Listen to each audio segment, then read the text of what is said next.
एक बहुत सुंदर सूत्र है, लाइफ इज़ एन इको। जीवन एक अनुगूंज है। जिंदगी वही लौटाती है जो तुम देते हो। दुनिया आपको वही लौटाएगी जो तुमने दुनिया को दिया। एक बहुत अच्छी मनोवैज्ञानिक कहानी है। एक बच्चे को माँ ने थप्पड़ मारा और थप्पड़ मारा तो बच्चे को बड़ा गुस्सा आया, क्योंकि जब जब भी माँ डांटती है बच्चे को तो बच्चे गुस्सा करते हैं। और अक्सर जो लड़के होते हैं वो घर से बाहर भाग जाते हैं। लड़के गुस्से में घर से बाहर भाग जाते हैं और लड़कियां गुस्से में खाना छोड़ देती हैं। सबके अपने अपने ढंग होते हैं। तो वो बच्चे को थप्पड़ मारा और बच्चा गुस्सा में, बहुत क्रोध में घर से बाहर निकल गया, इतना दूर गांव से बाहर और जंगल में चला गया। घुरा रहा था, चिल्ला रहा था, चीख रहा था और एकदम से उसने तेज बोला, I hate you, I hate you. और वो एक गूंज बोलने के बाद जो गूंज थी वो आई हेट यू की गूंज आई।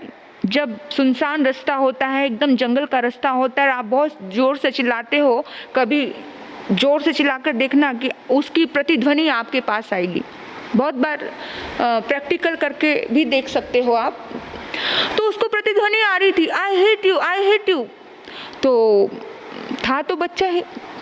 बच्चा सोचता है कि क्या जंगल के लोग मुझे प्यार नहीं करते? क्या जंगल के बच्चे मुझसे नफरत करते हैं? और बच्चा डरा, सहम गया और बच्चा फटाफट अपने गांव की तरफ आया, अपने घर में माँ के आंचल में लिपट गया। बच्चा बेशक नाराज होकर माँ से दूर चला जाए, लेकिन जब कुछ ऐसी घटना घटती है तो बच्चे को अपनी माँ का आंचल ही दिखता है। वो माँ के आंचल में गया और उसने कहा, माँ मैं जंगल में गया, वहाँ जाकर के मैंने आई हेट यू बोला और वहाँ से मुझे आई हेट यू की आवाज़ आई। माँ मुझे जंगल के जो बच्चे हैं, जंगल में जो लोग रहते हैं वो मुझसे प्यार नहीं करते। मुझे कुछ दिखा तो नहीं माँ, लेकिन मुझे बड़ी जोर से आवाज़ आई।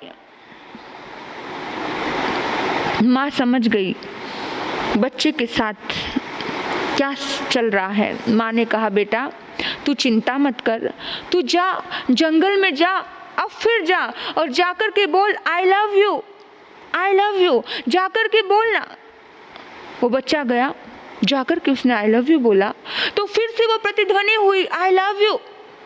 और जैसे वो प्रतिध्वनि हुई, बच्चा बहुत खुश है, बहुत आनंद में, और माँ के पास आकर बोलता है, माँ जंगल के बच्चे मुझे प्यार करते हैं। अब सबने मुझे आई लव यू बोला, सबने कहा हम तुमसे प्यार करते हैं। मम्मी ने बच्चे के माथे पर प्यार किया, हाथ से सहलाया और बच्चे को एक जीवन का पाठ दिया और कहा कि बेटा लाइफ इज़ एन इको। जीवन एक अनुगूंज है।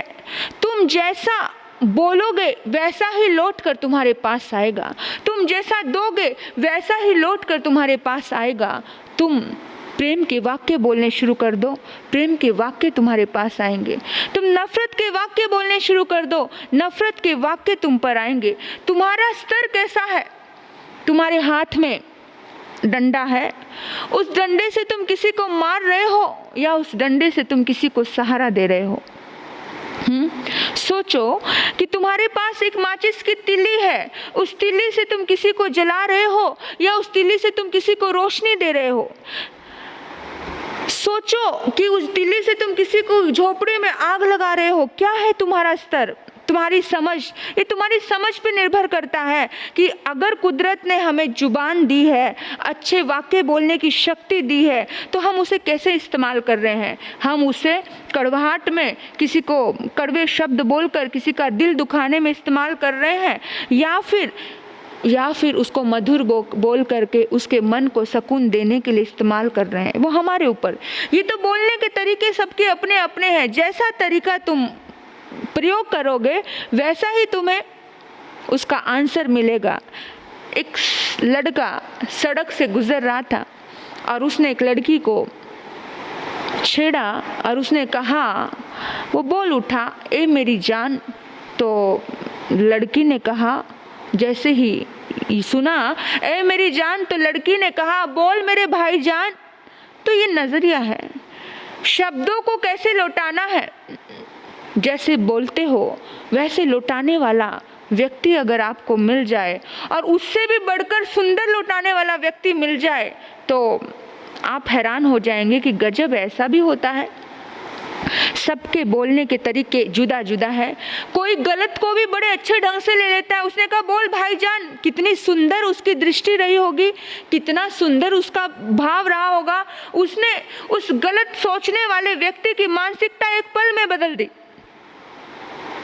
कभी कभी कोई इंसान गलत बोलता है और कोई व्यक्ति अपनी अच्छी विचारधारा से उस गलत शब्दों को भी सुंदर रूप दे देता है। तो सुनो, सबके अलग अलग तरीके हैं। आदमी किसी नाई की दुकान पर हजामत करवाने के लिए गया तो आदमी ने पूछा, भाई तूने कभी किसी गधे की हजामत की है क्या? तो उसने कहा, नहीं साहब, मैंने आज दिन तक कभी किसी गधे की हजामत नहीं बनवाई।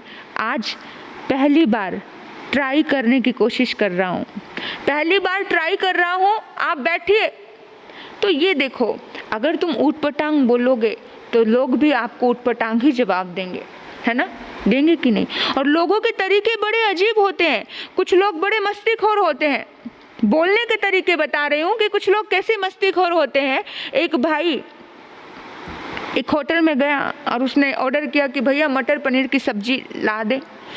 तो मटर पनीर की सब्जी आई तो उसने देखा कि डुबकी लगाने के बाद भी पनीर नहीं मिल रहा है। तो उसने कहा, भैया तूने तो कहा था कि मटर पनीर की सब्जी है, लेकिन इसमें तो पनीर दिख ही नहीं रहा कहीं दूर दूर तक भी। पनीर का तो नामो निशान नहीं है। और पनीर खाने का बड़ा शौकीन था। तो वेटर ने कहा, साहब आपने कभी गुलाब जामुन खाई है? बोला, हाँ खाई है। तो गुलाब जामुन में आपने गुलाब देखा या जामुन देखी? नहीं देखा ना, पर फिर भी उसका नाम गुलाब जामुन है ना। तो इस तरह से कई लोग ऐसे अलग साइज के होते हैं, अलग सोच के होते हैं, अलग टाइप के होते हैं। तो ऐसे बहुत बार होता है कि भी एक भाई मेरे पास आया और अपना दुखड़ा रोने लगा और उसने कहा, महाराज मैं तो बहुत परेशान हो गया अपनी लाइफ से। मैंने कहा, क्यों, क्या हो गया भाई साहब, क्यों परेशान हो गए? बोला कि मैंने पहली शादी की तो 5 साल में पत्नी मर गई, दूसरी शादी की तो 7 साल में पत्नी मर गई, तीसरी शादी की अभी मैं 60 साल का हो गया हूँ तो वो भी थोड़े दिनों में चल बैठी। मेरी लाइफ में बहुत दुख आए, वो भी मर गई। अब क्या करूं महाराज, बड़ा अकेला हूँ। मैंने कहा, भाई साहब अभी कुछ मत करो, बस नारी जाति पर रहम करो, दया करें। तो ये इंसान का बोलने का तरीका है, समझने का तरीका है।